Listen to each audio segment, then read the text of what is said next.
Devin Haney coming back to the ring against Liam Paro. Let's cook on this in this video, but before we do that, make sure you hit my like button, subscribe to the channel. Yeah, we gotta talk about this. So, after a hiatus, we all know what's been going down with Devin Haney after the whole Ryan Garcia situation, right? And we find out today that he coming back, but he's not only coming back, he coming back to get another strap.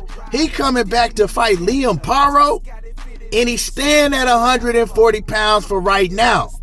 Now, let's talk about it, because Liam Paro is the man that dethroned the boogeyman. Everybody was calling Subriel Matisse the boogeyman at 140 pounds.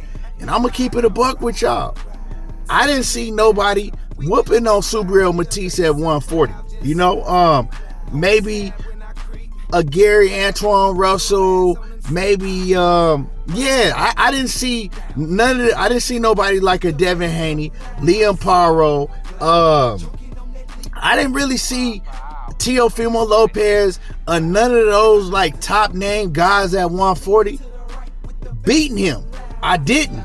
I thought that Gary Antoine Russell had a great chance at beating him because of the stylistic matchup between them two. They both like to get in there and bang.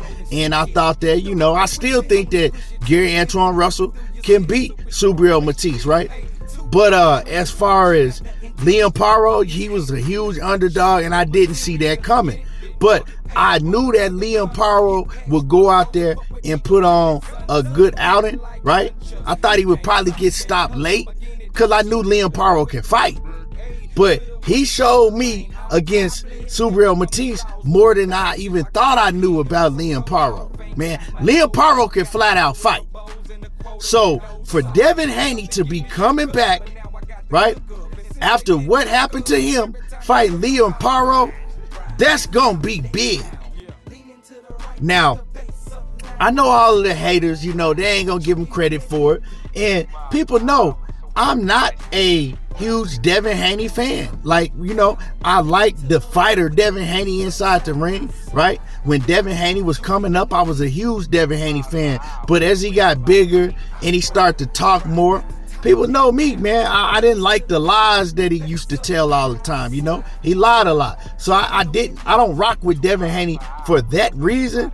But like I said, I'm still a fan of boxing, and I still think that he's a hell of a fighter inside the ring.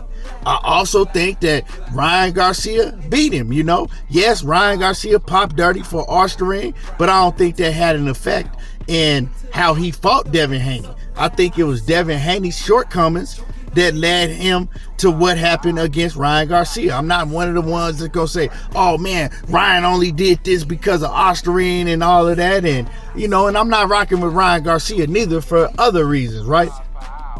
But with all that being said, man, Devin Haney showed a lot of heart, a lot of grit, and we didn't know he had that in him, right? We didn't know he was going to get knocked down 4-5 times and continue to get up and continue to come right back in the pocket and fight. So I got a lot of more respect for Devin Haney, right? I'm talking about the fighter inside the ring than I even had for him before he fought Ryan.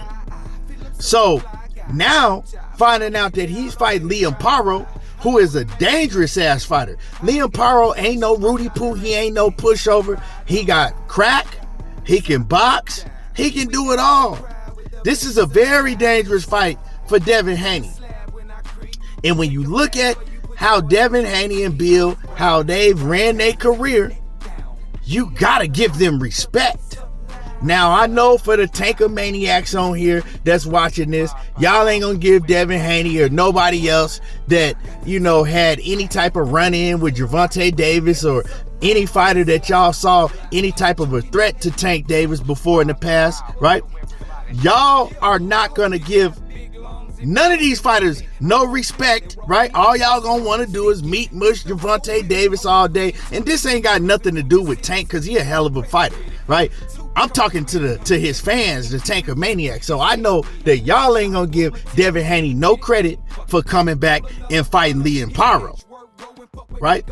Win, lose, or draw, I'm going to give that man this credit because he been taking all the smoke, right?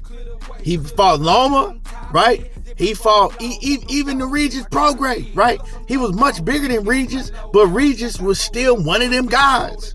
You know, the George Kambosos, of course, he was put into a great position to be able to come undisputed, right? George Kambosos is not a tough task. But he also tried to fight, but when you look at Devin, right? He tried to fight Tank. He tried to fight Teofimo Lopez. Teofimo daddy was, oh man, hey Poppy, we need $20 million, Poppy. Hey, bro, $20 million, bro. You know, I know the whole situation, man. He was trying to fight Teo. So, man, when you look at the landscape, he was trying to fight a lot of these fighters, right? Even before he became undisputed and all of that, right? So, man, Devin, you got to give him props for the opposition that he's been fighting, and he pretty much been willing to take on all the smoke. Real talk. Now, the Shakur Stevenson situation was, we'll leave that one alone. But other than that, man, Devin been willing to take all the smoke, and he's showing it once again, coming back, you know, at a 140-pound division that it is tough for him to make it's tough for him to make that weight. Let's just keep it real. We see how big he gets. He's not undisciplined, so he must just eat a lot. He must just be a fighter that once he don't have a fight coming up, he don't watch his diet, right? That's what it got to be, because he blow up in weight, but it's very difficult for him to make 140 pounds. So for him to take a task like this, when he could have came back and, you know, took a soft touch, right? He had to fight no Liam Paro. Real talk. So, man, I got to take my hat off to him for taking a fight of this magnitude, taking a risky fight like this. And I'm going to keep it real, man. I'm not going to favor him to beat Liam Paro. I don't know. I'm not picking the fight yet, but, you know, just on the outside looking in, man, I'm not just going to jump up right off the rip and say, man, he can beat Liam Paro. That's a tough fight. That's a very risky fight.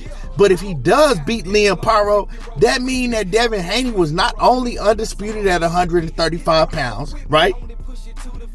He'll be a two-time world champion at 140 pounds. Like, that's crazy. You know, at the age of 26 years old, 25 years old? So you got to give this young man his props for what he's doing, whether you like him or not. See, I don't come on here and involve my personal feelings with these fighters because I don't have a personal relationship with, Devin Haney or nothing like that. Like, yeah, I'm watching him do interviews and I'm watching him on social media and lie and all that shit. But that doesn't make me put narratives on him and run with a hate campaign and all of that shit like a lot of y'all be doing that create content. Like, I'm not with all of that. I speak about all this shit straight up and down, and I don't put my personal feelings in this shit because, like I said, personally, I don't know these dudes. You know what I'm saying? I ain't hung out with Devin Haney or none of these other fighters like that. So I really don't have no personal issues with none of them. But when they on some BS, I'm going to call it out. If they doing things that should be recommended, I'm going to let y'all know that too. So, man, Devin Haney versus Liam Paro, man. I'm loving how he coming back and moving. Dangerous fight. Let me know how y'all feel about this. Drop a comment in the comment section. Make sure you hit the like button, subscribe to the channel, and y'all already know how I do. Tego talking that boxing again, and I'm gone. Choking on that needle. 2 miles per hour, so everybody sees you. You see the European grills, so the lips glitz. Tank full of Theraflu, cause I be in them sick whips.